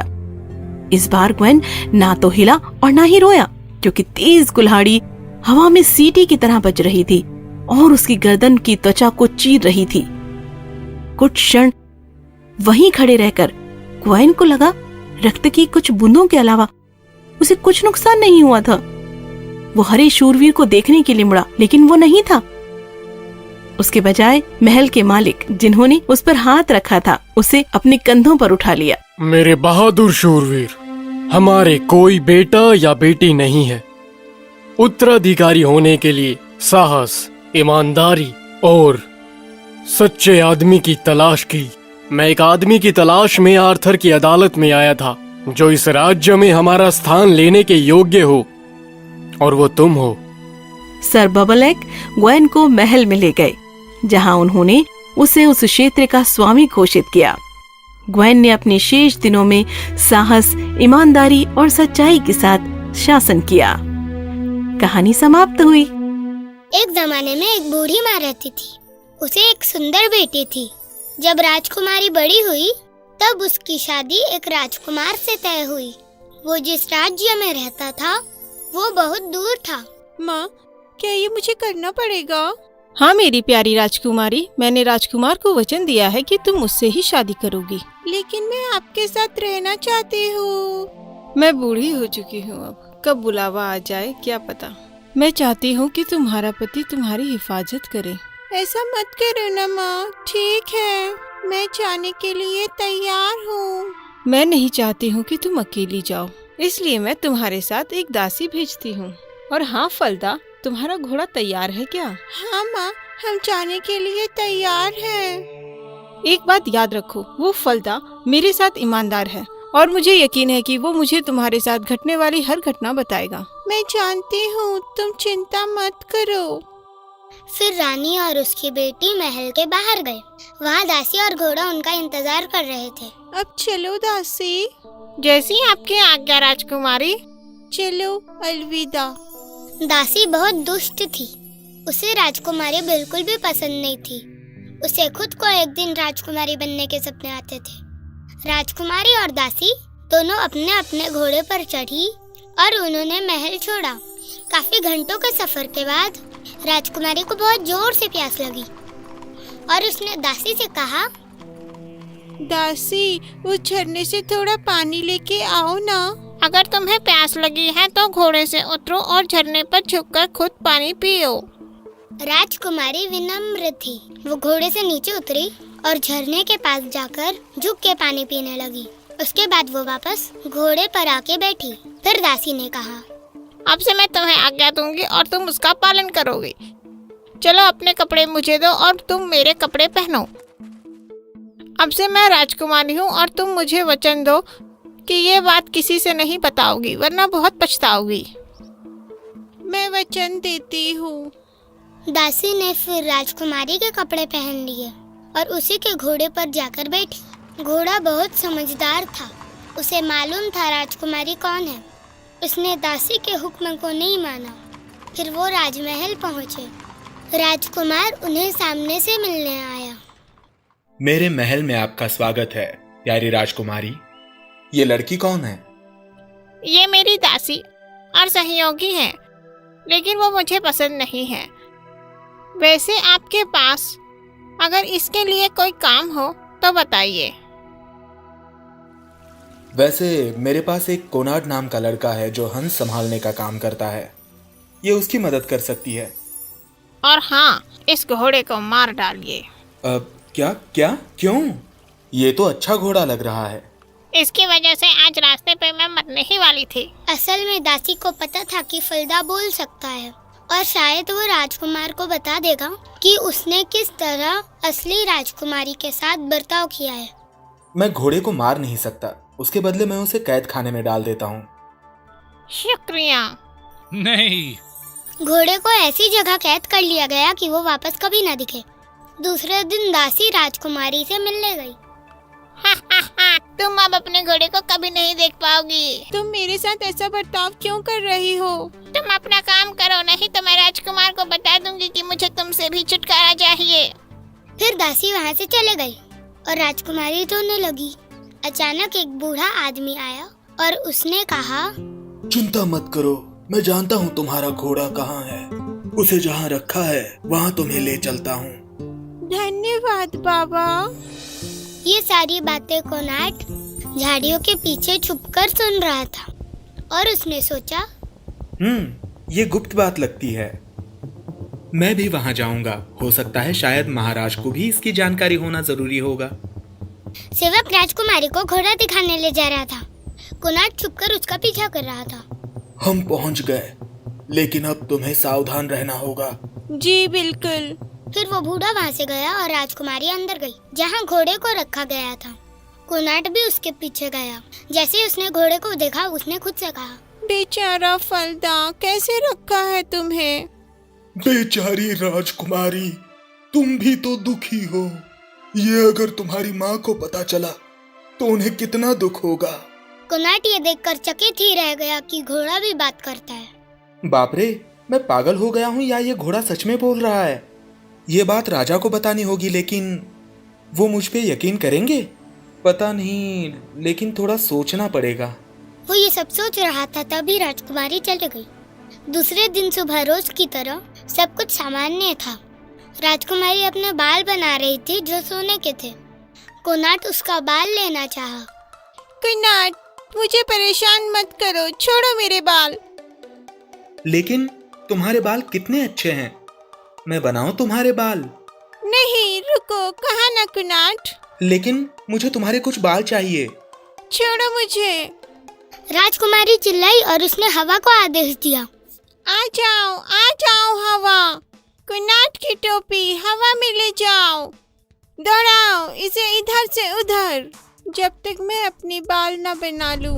फिर कुछ ऐसी हवा चली कि कोनाट की टोपी गांव से बाहर उड़ गई और उसे उसके पीछे दौड़ना पड़ा। जब वो वापस आया तब राजकुमारी अपने बाल बना चुकी थी। फिर कोनाट को बहुत गुस्सा आया। वो सीधे राजा के पास चला गया। मेरे महाराज, मुझे उस लड़की के साथ नहीं रहना, मुझे डर लगता है। वो तो एक मासूम लड़की है, तुम्हें उससे डर क्यों लगता है? नहीं महाराज, मुझे लगता है कि वो एक डायन है, अब एक बुरी डायन। डायन? तुमने मुझे पहले क्यों नहीं बताया? चलो मुझे सब बताओ। जी महाराज, मैंने उस दिन उस घोड़े को बात करते हुए सुना और कोनाट ने राजा को राजकुमारी और उसके घोड़े के बारे में बताया और ये भी बताया कि उसने उसकी टोपी कैसे हवा में उड़ाई। अब घर जाओ कोनाड, बाकी सब मैं संभालता हूँ। दूसरे दिन जहाँ पे फिल्डा को रखा गया था वहाँ राजकुमारी के आने तक महाराज छुपकर बैठ गए। सुप्रभात प्यारे फल्डा। सुप्रभात प्यारी राजकुमारी। अगर ये सब तुम्हारी माँ को पता चला तो उन्हें बहुत दुख होगा। राजा ने उनकी सारी बातें सुनी और उसने ये भी देखा कि कोनाट कैसे उसे परेशान करता है और फिर कैसे उसकी टोपी हवा में उड़ती है। फिर किसी को भी दिखे बिना वो वापस चले गए। दूसरे दिन उन्होंने राजकुमारी को बुला लिया। कुछ बात करनी है क्या महाराज? हाँ, मुझे सच बताओ, क्या तुम्हें कोई परेशानी है? मतलब मैं तुम्हें देखता हूँ तो लगता है कि कुछ गलत हो रहा है, मुझ पे भरोसा करो। अब राजकुमारी फूट फूट कर रोने लगी। उसने अपना मन राजा के पास हल्का किया। उसने उन्हें सब कुछ बता दिया। राजा ने सब कुछ ध्यान से सुना और कहा, मेरी प्यारी बच्ची, मुझे लग ही रहा था कि कुछ गड़बड़ है। तुम्हारी दासी ऐशा सजा की हकदार है, उसे कैद खाने में होना चाहिए हमेशा के लिए। राजकुमार तुमसे शादी करेंगे। बहुत बहुत शुक्रिया महाराज, लेकिन मेरे घोड़े का क्या? उसकी चिंता मत करो, उसे छोड़ देंगे। दूसरे दिन शादी का जश्न महल में हुआ। खाने पीने की कोई कमी नहीं थी। फिर वो नवविवाहित जोड़ा हमेशा के लिए हंसी खुशी रहने लगा। समाप्त। एक बार की बात है, दूर एक राज्य में एक रानी बहुत सुंदर थी कि 3 लोकों में ऐसी सुंदरता कभी नहीं देखी थी। रानी और राजा खुशी खुशी रहते थे और अपने राज्य पर शासन करते थे। उनकी एक बेटी थी, लेकिन उनका बड़ा दुर्भाग्य हुआ क्योंकि रानी बहुत बीमार हो गई। हर उपाय और हर दवा दी गई, लेकिन कोई फायदा नहीं हुआ और जल्दी ही वो मर गई। राजा का दिल टूट गया। रानी की अंतिम इच्छा थी कि राजा को कोई उतनी ही सुंदर मिले जितनी वो रानी बनने के लिए सुंदर थी। मैं तुम्हें कभी नहीं भूल सकता प्रिय, लेकिन मैं चुप हूँ। इससे पहले कि राजा अपनी बात समाप्त कर पाता, रानी जा चुकी थी। राजा उससे बहुत प्यार करता था और वो दूसरी शादी के लिए तैयार नहीं था। लेकिन एक दिन उसके पास दरबारी आए। महाराज, प्रजा को रानी चाहिए, तो मुझे क्या करना चाहिए? मैं बूढ़ा पुनर्विवाह नहीं करना चाहता और किसी को उसके जैसा सुंदर खोजना असंभव है।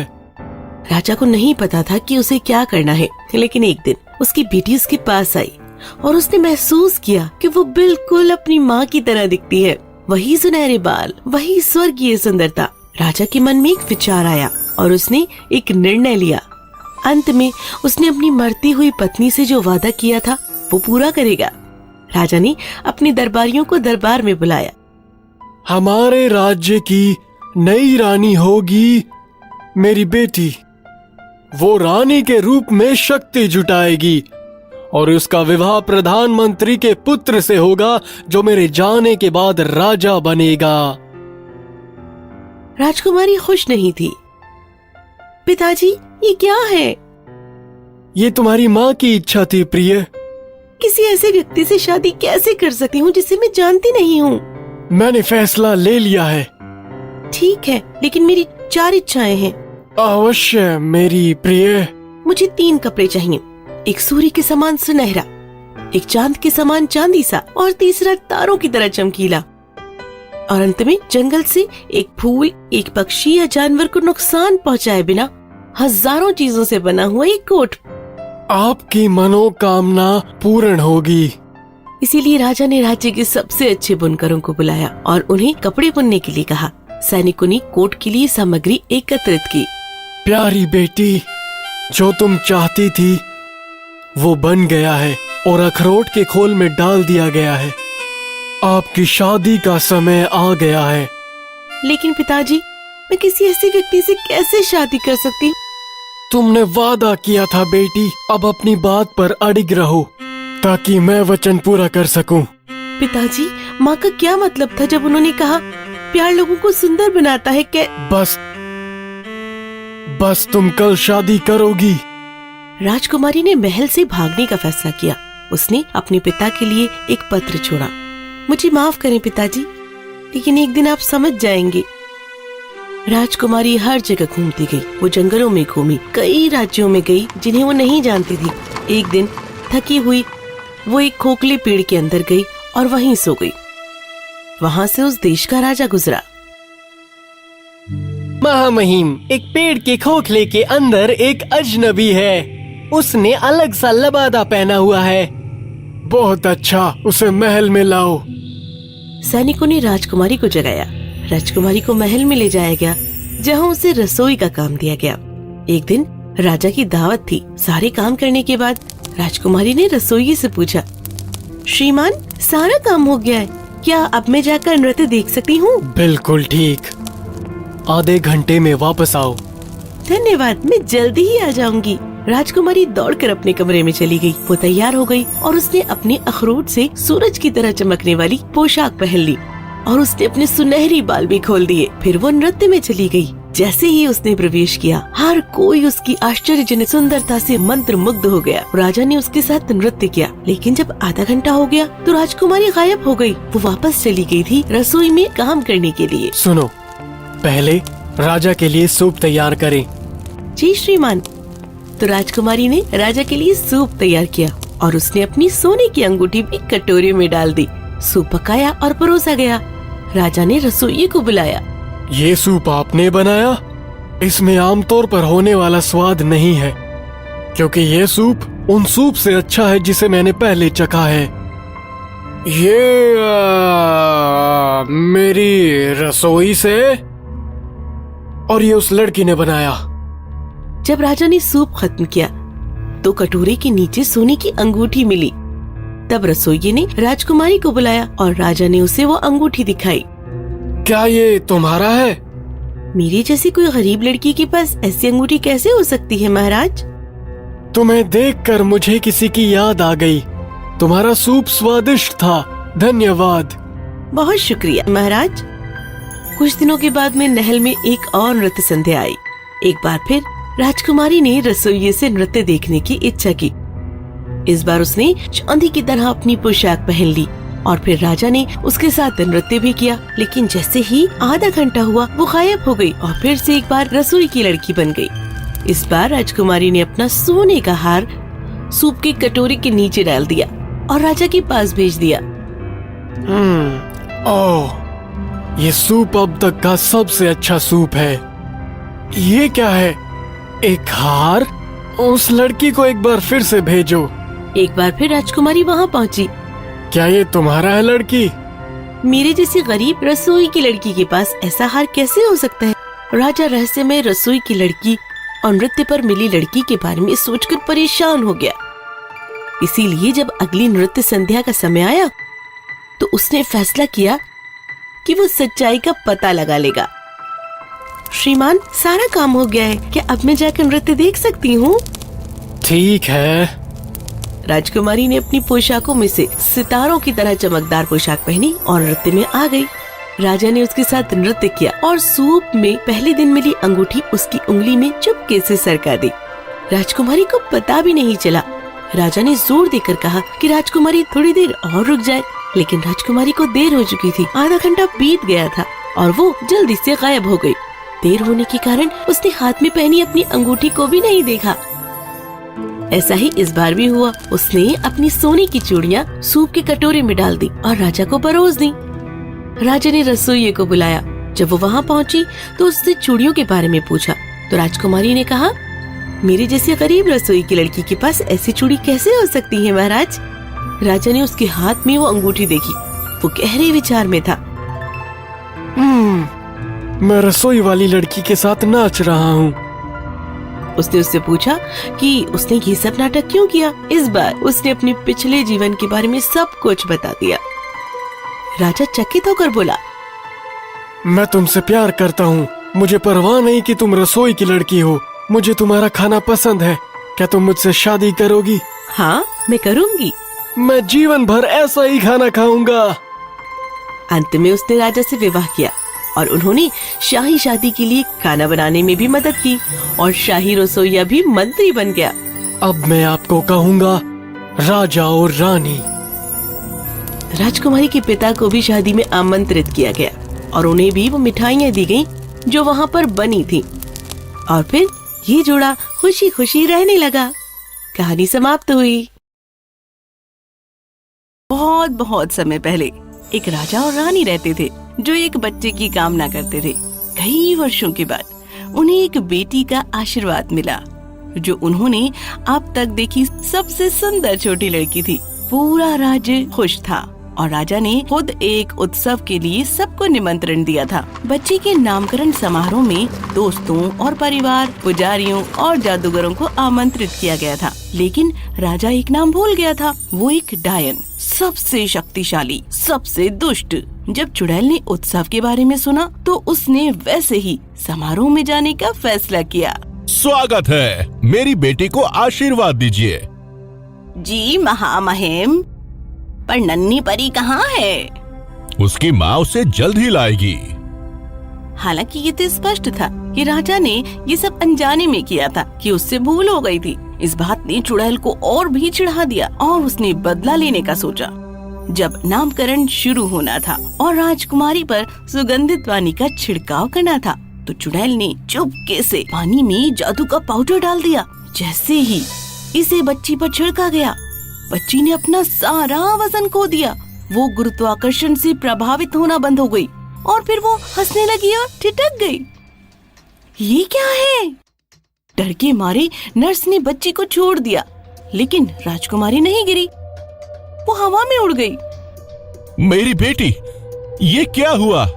इसका मतलब ये हो सकता है कि राजकुमारी को शाप दिया गया हो। उन्होंने बच्चे को सुरक्षित रखने के लिए उसे पकड़ लिया। लोगों ने इस अजीब शाप के बारे में कुछ नहीं सोचा। एक बच्चा जिसका वजन कुछ भी नहीं था और जिसकी भावना खुशी थी, लेकिन वास्तव में ये बहुत गंभीर था। एक दिन किसी ने राजकुमारी के कमरे की खिड़की खोली। तेज हवा कमरे में आ गई और राजकुमारी उड़ गई। महल में बहुत खोजबीन की गई, लेकिन उन्हें बच्ची नहीं मिली। उस दिन शाम में शाही माली बगीचे से पत्ते उठा रहा था। तभी उसने पत्तों के ढेर के नीचे हंसी आने की आवाज सुनी। ये राजकुमारी थी, इसीलिए माली उसे फिर से महल में ले आया। उस दिन से राजा और रानी ने महसूस किया कि ये शाप कितना खतरनाक था। डर, सावधानी और सुरक्षा के कारण उन्होंने राजकुमारी को हर पल निगरानी में रखा। लेकिन जैसे जैसे वो बड़ी हुई, एक कैदी की तरह से लगने लगा। केवल एक ही स्थान था जहाँ वो जीवित और स्वतंत्र महसूस करती थी, और ये एकमात्र ऐसी जगह थी जहाँ उसे लगता था कि उसका कोई वजन है। झील दिखाई दी। राजकुमारी रोज उसमें तैरती थी और जब वो तैरती थी तभी उसे लगता कि वो वजनी है। एक दिन राजा के विद्वान टिम टॉम और बार्थोलोमेव ने देखा और वो कुछ सोचकर राजा के पास आए। उन्होंने राजकुमारी की वजन की कमी के समाधान की पेशकश की। जी बोलिए, मुझे समाधान तुरंत बताइए। ठीक है, आप देखते हैं महामहिम, ये थोड़ा तकनीकी है। वो इतनी खुश मिजाज बच्ची है और हमारी परिकल्पना ये है कि ये उसकी खुशी है और इससे उसका वजन भी बढ़ेगा। अगर उसके चारों ओर बहता पानी और खुशी उसे कुछ समय के लिए ठीक कर देती है, तो शायद उसके अंदर बहने वाला पानी यानी आंसू उसे हमेशा के लिए ठीक कर सकते हैं। हम दोनों सहमत हैं। हमें बस राजकुमारी को रुलाना चाहिए, इससे उसका ये हल्कापन ठीक हो सकता है। इसीलिए राजा ने पूरे राज्य में घोषणा की कि जो राजकुमारी को रुलाएगा उसे पुरस्कृत किया जाएगा, उसे इनाम मिलेगा। इतने सारे लोगों ने कोशिश की, लेकिन कोई भी राजकुमारी का एक आंसू भी नहीं बहा सका। एक रात एक राजकुमार झील के पास से गुजरा और उसने देखा कि कोई पानी के बीच में डूब रहा है। वो जीवन बचाने के लिए झील में कूद गया। तुम्हारी हिम्मत कैसी हुई बाहर निकालने की? मुझे लगा कि आप डूब रही हो। बहुत बुरा, मैं भारहीन हूँ। तो आप ही वो राजकुमारी हैं जिसमें वजन नहीं है। क्या आप कभी नीचे गिरी या डूबी हो? मैं गिर नहीं सकती, मुझे केवल हवा से उड़ाया जा सकता है और उड़ने के लिए बनाया गया है। फिर तो तुम मेरे साथ गिरने की कोशिश क्यों नहीं करती? ऐसा कहकर राजकुमार ने राजकुमारी को गोद में लेकर पानी में छलांग लगा दी और ये वास्तव में राजकुमारी का अब तक का सबसे रोमांचक अनुभव था। तो कैसा लगा? सबसे अद्भुत, जिसे मैंने अभी तक नहीं जाना था।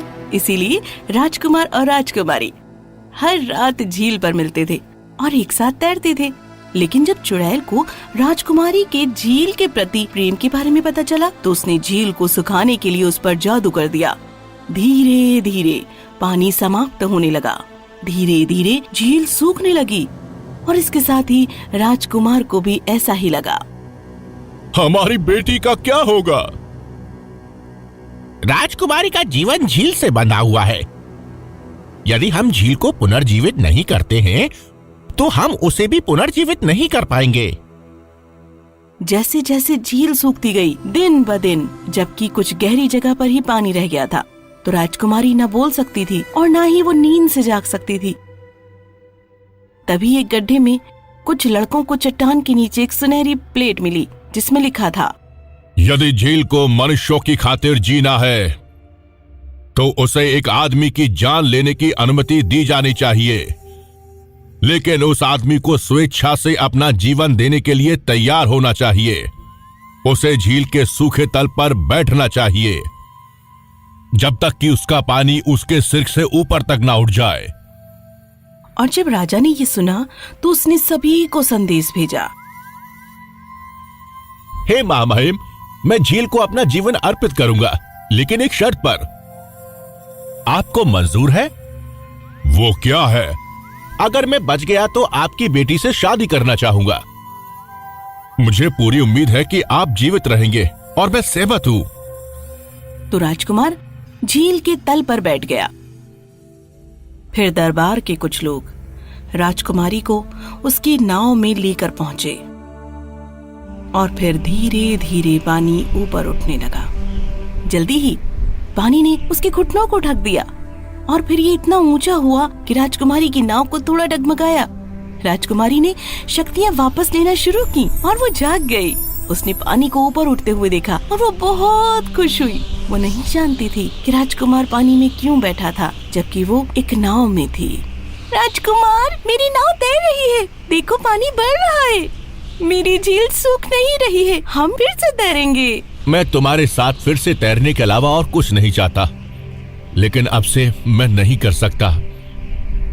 आपका श्वास तभी वापस आएगा जब झील भर जाएगी, और ये तभी भरेगा जब तक मैं यहां तल पर हूं और तुम्हारे लिए अपने प्राण दे दूं। अपने जीवन में पहली बार राजकुमारी के दिल में कुछ झटका लगा और पानी जितना ऊंचा उठा उतनी ही तेजी से उसने अपने मन में दुख को पहचाना। वो नहीं चाहती थी कि राजकुमार मर जाए। अंत में उसका चेहरा पानी के नीचे डूब गया। राजकुमारी ने फैसला लिया। उसने पानी में डुबकी लगाई और राजकुमार को सतह पर खींच लिया। जब तक वो उसे किनारे लेकर आती तब तक उसकी सांसें जैसे थम चुकी थी। राजकुमारी घबरा गई और वो रोने लगी। वो इतनी जोर से रोई जितनी वो कभी भी नहीं रोई थी। उसकी आवाज झील के पानी में गूंज रही थी। राजा के वैद्य आए और वो राजकुमार के पास बैठ गए, लेकिन वो नहीं उठा। उन्होंने उसे ठीक करने के लिए महल में लेटा दिया और राजकुमारी रात भर उसके पास बैठी रही। अगली सुबह राजकुमारी और राजकुमार ने अपनी आंखें खोली। वो दोनों मुस्कुराए और खुश होकर राजकुमारी बिस्तर से उठी। उसने अपने पैरों पर जोर दिया ताकि वो हवा में उड़ने लगे, लेकिन इसके बजाय वो गिर गई। राजकुमारी, आप उड़ी नहीं, आप गिर गई। आपको अपना वजन वापस मिल गया। मेरे राजकुमार, मुझे प्यार हो गया है आपके साथ। महल में ऐसी खुशी थी। झील अपने किनारों तक भरी हुई थी। राजकुमार जीवित था और राजकुमारी को अपना भार मिल गया था। राजकुमार और राजकुमारी की शादी हुई और वो हमेशा हमेशा के लिए खुश रहने लगे। कहानी समाप्त हुई। एक बार की बात है, एक धनी व्यक्ति था जिसकी एक बेटी थी। उसका नाम डोरथी था। वो उससे बहुत प्यार करता था। एक दिन जब वो व्यापार के लिए लंबी यात्रा के लिए जा रहा था, उसने अपनी बेटी से पूछा कि वो उसके लिए क्या लाए। प्रिय पिताजी, मुझे एक बहुत प्यारा गाने वाली कोयल ला दीजिए। उसने अपनी बेटी को अलविदा कहा और अपने नौकर के साथ चला गया। अपने व्यापारिक लेन देन को समाप्त करने के बाद उस अमीर आदमी ने हर जगह पर मीठा गाना गाने वाली कोयल की खोज की, लेकिन ये सब व्यर्थ रहा। कोई कोयल उसे नहीं मिली और उसकी ये खोज उसे जंगल तक ले आई। वो चलता रहा और चलता रहा। तभी उसे अपने सामने एक शानदार महल मिला जिसके किनारे पर एक लंबा पेड़ था और वहाँ पर उस पेड़ के ऊपर एक सुंदर कोयल बैठी जो मधुर गीत गा रही थी। तभी अमीर आदमी ने अपने नौकर से कहा, लेकिन जैसे ही नौकर पेड़ के पास पहुंचा, एक शेर पेड़ के पीछे से कूदा और दहाड़ने लगा। मेरी कोयल को चुराने की हिम्मत कौन करता है? मैं तुम्हें खाऊंगा चोर। मैं क्षमा प्रार्थी हूँ, मुझे नहीं पता था कि पक्षी तुम्हारा है। कृपया हमारे जीवन को बख्शें, मैं तुम्हें एक बड़ा प्रतिफल दूंगा। तुम्हें मुझसे वादा करना होगा कि तुम मुझे वो चीज दोगे जिस पर तुम्हारी घर पहुंचते ही पहली नजर पड़े। उसके अलावा यदि तुम मानोगे तो मैं तुम्हारी जान बख्श दूंगा और तुम्हें पक्षी भी दूंगा। लेकिन क्या होगा अगर ये मेरी डोरथी है? चिंता मत करो साहब, वो आपसे मिलने वाली पहली इंसान नहीं होती है। अमीर आदमी शेर की शर्त मान गया, लेकिन जब अमीर आदमी अपने घर पहुंचा तो डोरथी उसकी तरफ दौड़ कर आई और उसने अपने पिता को कस के गले लगा लिया। ये देखने के बाद कि वो कोयल भी लेकर आया है, वो खुशी से भर गई। लेकिन अमीर आदमी खुश नहीं था और वो रोने लगा। मेरी प्यारी डोरथी, मुझे इसकी कीमत चुकानी पड़ी है क्योंकि मुझे शेर राजकुमार से एक वादा करा था कि मैं उसे सबसे पहले मिलने वाले व्यक्ति को भेजूंगा। अमीर आदमी ने अपनी बेटी को सब कुछ बताया। ओ पिताजी, वादा तो वादा है, मुझे जाना होगा। नहीं, वो तुम्हें मार डालेगा। नहीं, एक शेर मेरी तकदीर नहीं बदल सकता पिताजी। अगले दिन डोरथी जंगल के लिए रवाना हो गई, लेकिन वो ये नहीं जानती थी कि वो शेर एक मुग्ध राजकुमार था। दिन में वो शक्तिशाली शेर था और सब उससे डरते थे, और रात में वो फिर से मानव के रूप में बदल जाता था। जब डोरथी जंगल पहुंची तो उसे शेरों के नेतृत्व में एक सुनहरी गाड़ी पर महल ले जाया गया। आपका स्वागत है मेरी खूबसूरत रानी। मैं देखता हूँ कि आपके पिता अपनी बात पर खरे उतरे हैं। मैं आपको अपनी पत्नी के रूप में पाकर सम्मानित महसूस करूंगा। मैं बहुत खुश हूँ, लेकिन मैं तुमसे शादी नहीं कर सकती, तुम एक शेर हो। तभी खिड़की से चांदनी की एक किरण चमकी और शेर जादुई रूप से एक राजकुमार के रूप में बदल गया। उसके सामने एक सुंदर राजकुमार था। मैं एक राजकुमार हूँ और हम एक ऐसे जादू से बंधे हैं जो हमें दिन ब दिन शेर बनाता है। डोरथी मुस्कुराई क्योंकि वो खुश थी। और समय के साथ वो राजकुमार से प्रेम करने लगी। जल्दी ही उनकी शादी हुई और वो शेर के साथ खुशी खुशी रहने लगी। वो दिन भर सोता रहता और रात में राजकुमार जाग जाता। एक दिन शेर राजकुमार उसके पास आया और बोला, कल तुम्हारे पिता के घर में उत्सव है, आप चाहें तो शेर आपकी रक्षा कर सकते हैं। वाह, कितना अच्छा होगा। लेकिन मेरे प्यारे राजकुमार, मैं अकेली नहीं जाऊंगी, तुम भी मेरे साथ आओगे। मेरी दुल्हन, मैं नहीं कर सकता। मुझ पर लगाए गए जादू का दूसरा भाग है। अगर प्रकाश की एक छोटी सी भी किरण मुझे छू ले तो मैं 7 साल के लिए हंस में बदल जाऊंगा। चिंता मत करो, मैं आपको सुरक्षित रखने और बचाने के लिए पूरी कोशिश करूंगी। तो राजकुमार और राजकुमारी जाने के लिए तैयार हो गए। अमीर आदमी शेर राजकुमार का सुनकर बहुत प्रसन्न हुआ। उसने उनका स्वागत किया। राजकुमारी ने एक विशाल कमरा बनवाया जिसकी दीवारें बहुत मोटी थी और उसमें प्रकाश की कोई किरण प्रवेश नहीं कर सकती थी। मशाल और मोमबत्तियां जलाने पर शेर को यहीं विश्राम करना था। लेकिन राजकुमारी को इस बात का जरा भी ध्यान न रहा कि वो बड़ा कमरा ताजी लकड़ियों का बनाया गया था और जैसे जैसे ये सूख रहा था उनके बीच में छोटी छोटी दरारें होने लगी थी जो अभी दिख नहीं रही थी, वो बड़ी हो रही थी। जैसे ही मशालों और रोशनी वाले लोगों का जुलूस उत्सव से वापस आया, प्रकाश की एक छोटी सी किरण राजकुमार पर गिर गई और उसी क्षण राजकुमार हंस में बदल गया। जब डोरोथी लौटी तो उसने वहां बैठे एक सफेद हंस के अलावा कुछ नहीं देखा। अगले 7 वर्षों तक मैं हंस ही रहूंगा और मुझे उड़ना होगा। लेकिन आशा है, हर 7वें कदम पर मैं एक सफेद पंख गिराऊंगा और यदि तुम पगडंडी पर चलोगे तो तुम मुझे मुक्त कर सकते हो। राजकुमारी डोरोथी सफेद हंस का पीछा करती रही। जहाँ भी वो उड़ता, वो अपने सच्चे प्रेम के साथ उसके पीछे पीछे दौड़ा करती। 7 साल तक उसका पीछा करती रही। ओह, मुझे बहुत प्रसन्नता है कि ये 7 साल समाप्त हो गए हैं। अब जल्दी ही मुक्ति मिलेगी। एक दिन सफेद पंख गिरने लगे और डोरोथी की आशा समाप्त हो गई। राजकुमारी डोरोथी एक पेड़ पर चढ़ी और उसने हवा से पूछा, तुम सब पेड़ों और पत्तों के बीच में उड़ती हो, क्या तुमने एक सफेद हंस को उड़ते देखा है? मैंने सफेद हंस देखा है। वो उड़कर लाल सागर में चला गया जहां उसने शेर का रूप धारण कर लिया। ठीक इसी समय वो एक शक्तिशाली ड्रैगन से लड़ रहा है जो वास्तव में ब्राइटिस नाम की एक मंत्र मुग्ध राजकुमारी है। यहाँ एक जादू की छड़ी है। लाल सागर पर जाएं और इसे ड्रैगन की ओर इंगित करें और आब्रा का डाबरा कहें। इसके बाद वे दोनों अपने मानव रूप को पुनः प्राप्त कर लेंगे। डोरोथी ने हवा का धन्यवाद दिया और जब वो लाल सागर पहुंची तो उसने शेर और ड्रैगन को लड़ते हुए पाया।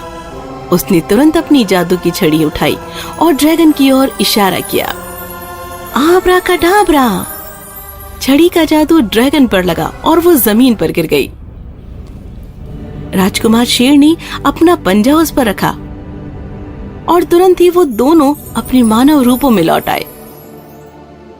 ड्रैगन राजकुमारी ब्रीट्राइस के रूप में आ गई थी और उसने दोनों का धन्यवाद किया और फिर अपने राज्य की ओर प्रस्थान किया। राजकुमार और राजकुमारी भी अपने राज्य में लौट आए और फिर वो रोशनी में ही हमेशा हमेशा खुश रहने लगे। कहानी समाप्त हुई।